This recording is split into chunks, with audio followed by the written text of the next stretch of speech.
Ibato! Bon, pag pinatay mo siya, hindi na natin mababawi pa si Kite.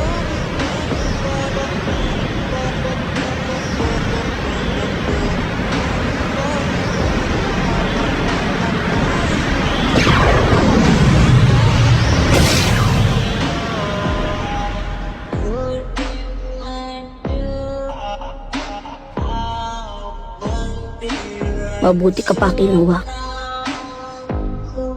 Kalmado ka lang. Siguro dahil wala tong halaga sa'yo.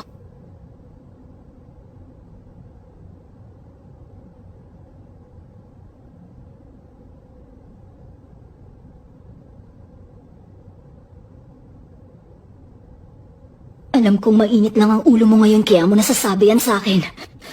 Nakalimutan mo na bang sinabi mo nung dumating tayo dito? Nandito tayo para mabawi si Kite! Kaya pwede ba huminahon ka lang?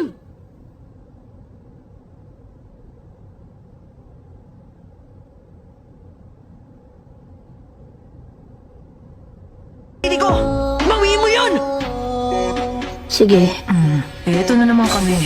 may na. Body, body, body, body, body, body, body, body, body, body, body, body,